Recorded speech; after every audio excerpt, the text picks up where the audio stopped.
नमस्कार, स्वागत है आपका जनहितार्थ न्यूज़ में। मैं हूं आपके साथ अजय यादव। अक्सर कहा जाता है और देखा जाता है कि युवा राजनीति में प्रवेश नहीं करते, लेकिन इस बात को धूमिल किया है हमारे युवा प्रत्याशी कामाख्या प्रताप सिंह ने, और वो राजनीति के इस मैदान में हैं।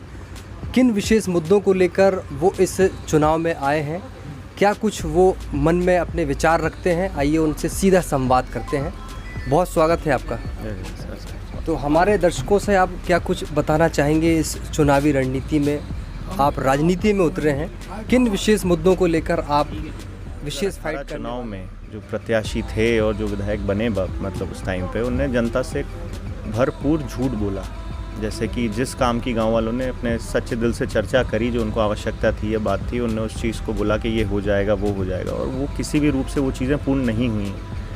कुछ कार्य करे हैं जो उनने, वो किसी काम के नहीं है गांव में। जैसे कि स्वागत द्वार हो गया और स्टील के बस स्टैंड हो गए अपने जो छोटे वाले, वो गल गए हैं। और स्वागत द्वार का कोई वैसे मतलब नहीं निकलता, जो कि 1.5 लाख में बन जाना चाहिए था, वो 3 लाख रुपए में उनने सैंक्शन करा। और उनके खुद के गांव में वैसे स्वागत द्वार में 3.5 लाख से ज़्यादा का नहीं होना चाहिए, जितना मेरे को जानकारी है नियमानुसार। उन्होंने अपने खुद के गाँव में 6.5 लाख रुपये दिए, और गांव के नाली नर्दे सीसी वगैरह में जो 6 लाख खर्च कर सकते थे, उन्हें एक स्वागत द्वार में सिर्फ अपना नाम, अपने पिताजी का नाम लिखवाने के लिए। तो इस तरह की छोटी सोच रख के काम करने के लिए नहीं, एक मतलब वैसा नहीं होना चाहिए एक आदमी का। और उसी चीज़ को लेके जनता में आक्रोश है।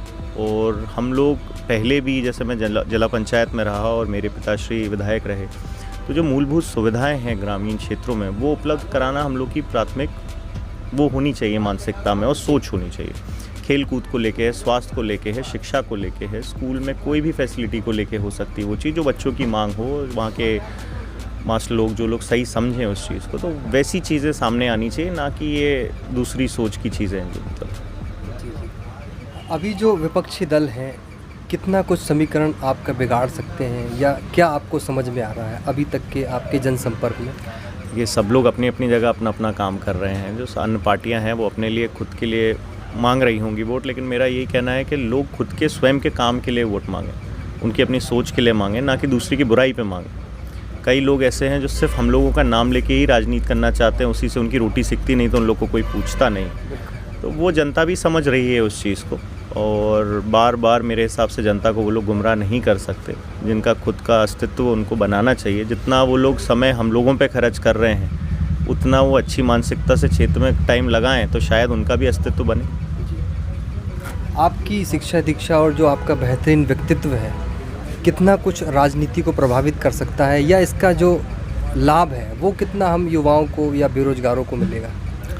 देखिए, युवाओं की बात रही तो जैसे जैसे उनसे मुलाकात हो रही है, जैसे जैसे उनकी एक सोच विचार हम लोग के मिल रहे हैं, वो स्वाभाविक तौर पे उसका क्षेत्र को कुछ न कुछ अच्छा लाभ तो मिलेगा। एक अच्छे माहौल के तौर पे है, मेहनत के तौर पे है, एक अच्छी और सच्ची सोच को लेके है। और दूसरी रही बात क्षेत्र के, जैसे मतलब शिक्षा से कितना फ़र्क पड़ेगा या किसी चीज़ से या व्यक्तिगत उस चीज़ से, वो तो अब समय बताएगा। जनता किस तरीके से उस चीज़ को अपने ऊपर लेती है, उसको कितना हम लोगों पे भरोसा करती है। जैसे कि दूसरे कह रहे हैं वो इतने से जीत रहे, उतने से जीत रहे, तो मेरा कहना यही है, वो खुद का ही वोट डाल सकते हैं अपने लिए, बाकी जनता को उनके लिए वोट करना है। तो समय का इंतज़ार करें, और समय बलवान होता है, समय बताएगा। स्वास्थ्य और रोज़गार भी एक मुद्दा है शिक्षा के साथ साथ, इस पर कुछ विशेष आप बात करना चाहेंगे, क्योंकि महाराजपुर जैसा ही हमारा क्षेत्र है। जैसे अभी नौगांव में भी सीएम साहब ने, हमारे मुख्यमंत्री जी ने 100 बेड का हॉस्पिटल को उसको कर दिया है अपडेट। टीबी हॉस्पिटल को सिविल हॉस्पिटल शिफ्ट हो रहा है। तो जब वहाँ पे सुविधाएं बेहतर हो रही हैं, ऐसी कोशिश रहेगी गढ़ीमलरा और महाराजपुर में भी हम लोग स्वास्थ्य के फील्ड में बेहतर सुविधाएं उपलब्ध करा सके लोगों को, जिसमें कि लोगों को छतरपुर या अन्य जगह दौड़ना कम करे। जैसे कि आपकी सीटी स्कैन्स की मशीन्स हैं और बाकी चीज़ें भी हैं, तो धीरे धीरे करके चर्चा करी जाएगी। और रोज़गार को लेके ऐसा है, व्यापारियों से चर्चा करेंगे, जैसे मैंने पहले कहा, उनकी मिल्स हैं, फैक्ट्रीज़ हैं, काम की चीज़ें हैं, जहाँ पे रोज़गार उपलब्ध है कई रूप से, बट अभी एक सर्टन लोगों को होगा, तो उनका जब व्यापार और बढ़ेगा, तो लोकल लोगों को कोशिश ये रहेगी कि रोज़गार मिले। और कोई भी बड़ी चीज़ यहाँ पे आए तो हम लोग का यही रहेगा कि लोकल लोगों को पहले उसमें मिल सके काम, उसके बाद बाहर के लोगों को उसमें इन्वॉल्व किया जाए। अपराध जहाँ तक शुरू होता है वो नशे का एक पहला कदम होता है। नशे के पास तब आदमी पहुँचता है जब वो शिक्षित कम होता है। तो क्या आपकी विशेष प्रयास रहेंगे शिक्षा नशा इस दिशा में?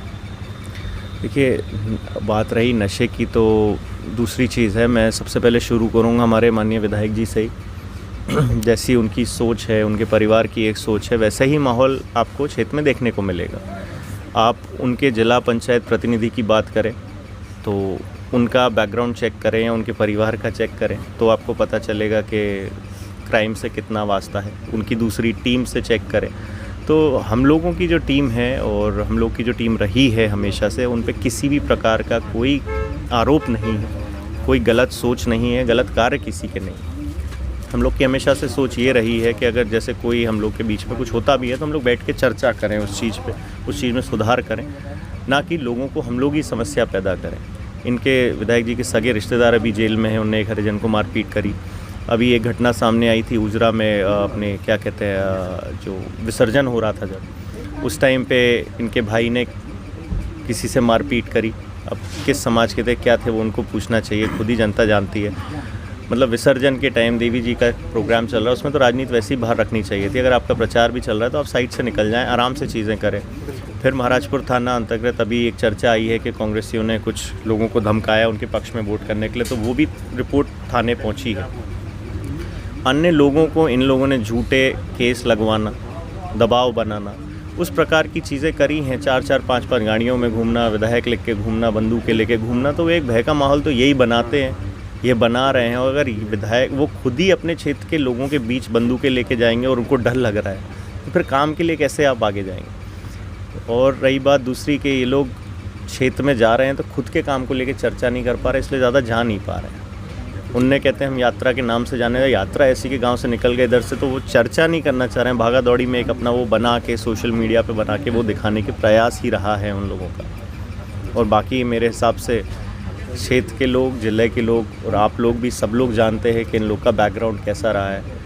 उनके सगे चाचा हैं जिन पे पहले एक बार छापा पड़ा था तो असला बारूद वगैरह सब निकला था एक बार बिल्डिंग में, उनके केसेस कैसे रहे हैं, मर्डर केसेस रहे हैं। और खैर वो तो खूब उससे बोलते भी हैं कि हम लोगों ने ऐसे ऐसे काम कर रखे हैं। तो अगर सोच वो है तो माहौल क्षेत्र का तो कैसे कैसे भी करके इनके उसमें ठीक नहीं हो सकता है।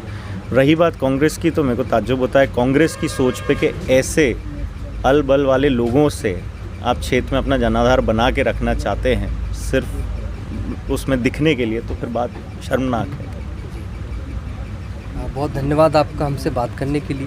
हमारे चैनल के माध्यम से आप कुछ क्षेत्रीय जनता से और ज़िले वासियों से अपनी बात रखना चाहें, कोई संदेश उन तक पहुंचाना चाहें? क्षेत्र की जनता से मेरा यही निवेदन है कि जैसे बार बार उन लोगों ने हम लोगों पे भरोसा जताया, इस बार भी हम लोग को आशीर्वाद दें। और ज़िले की जनता से मेरा सब लोगों से यही अनुरोध रहेगा कि भाजपा को अपना समर्थन दें, जिस सरकार ने इतने काम किए, मुख्यमंत्री जी ने ज़िले के लिए इतने काम किए। आपका नेशनल हाईवे हो, मेडिकल कॉलेज हो और अन्य चीज़ें हैं, बहुत चीज़ें हैं, केन बेतवा लिंक का काम चल रहा है। तो ऐसी कई योजनाएं हैं जिसका लाभ पूरे ज़िले को मिल रहा है। तो पूरे ज़िले में कोशिश करके भारतीय जनता पार्टी के प्रत्याशियों को जिताएं, जिसमें कि मध्य प्रदेश में भाजपा की सरकार पूर्ण रूप से फिर बन सके और हम लोग बढ़ चढ़ के उनके काम में वापस आ सके और काम कर सकें। Thank you. भी उनके समर्थक हैं, उनसे हम बात करते हैं। सबसे पहले आपका नाम? अमित कुमार वाजपेयी। अमित जी, आपसे हम जानना चाहेंगे महाराजपुर में क्या माहौल देखने को मिल रहा है? यहाँ चूँकि भारतीय जनता पार्टी की जो जन कल्याणकारी योजनाएं बहुत सारी हैं, उसका जनता को लाभ मिल रहा है। इस कारण पूरी जनता अपना विचार बनाए है कि दोबारा मामा को लाना है और विधानसभा में टीका राजा को विजयी बनाना है।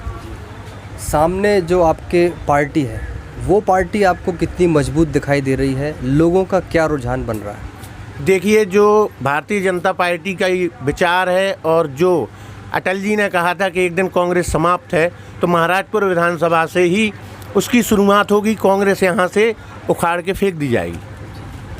दोनों राजनीतिक दल जो हैं अपनी अपनी ताकत को लेके पूरा तरीके से विख्यात हैं, लेकिन जो बीच में समीकरण बिगाड़ने के लिए कुछ पार्टियां हैं वो कहां तक चोट पहुंचा सकती हैं? देखिए, ये तो हर बार होता है, लेकिन मुझे नहीं लगता कि इससे कोई फ़र्क पड़ेगा, क्योंकि जो पार्टियां हैं वो अवसरवादी पार्टियां हैं। जनता ये जानती है कि ये लोग सिर्फ वोट की राजनीति करते हैं, अपनी जाति का वोट बेचते हैं। जो समाज के ठेकेदार होते हैं कुछ, वो दूसरी पार्टियों से फंडिंग करा के कैसे भी करके अपनी जाति के लोगों को बहला फुसलाकर उनका सिर्फ वोट बेचने का काम 5 साल में एक बार करते हैं और अपना परिवार पालते हैं।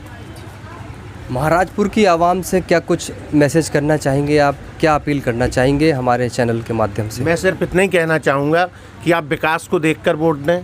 प्रत्याशी एक निष्पक्ष छवि वाला व्यक्ति है, पढ़ा लिखा है, योग्य है, युवा है और युवा जोश के साथ इस विधानसभा का विकास निश्चित तौर पर होगा।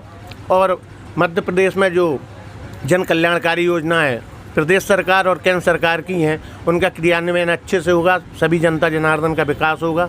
इसी आशा और विश्वास के साथ मैं यही अपील करूंगा कि 17 तारीख को कमल के फूल के सामने वाला बटन दबाकर टीका राजा को विजयी बनाने का कष्ट करें। जय हिंद। क्या लगता है आपको, जिस हिसाब से जनसंपर्क चल रहा है, जनता बार की भूल जो है जो जनता ने की थी उसको वो पश्चाताप कर रहे हैं उसका जी, और सुधार कर रहे हैं। महाराजपुर को और क्या कुछ अच्छी सौगात देने की सोच रहे हैं? क्या कोई जी ने बनाई है कैन वेतवा जो यहाँ की मूल समस्या है, कैन भी पेयजल की, पानी की, सिंचाई की, तो उसी से एक ही से सब पूरा हो जाना है। बाकी तो और योजनाएं वो चला ही नहीं है।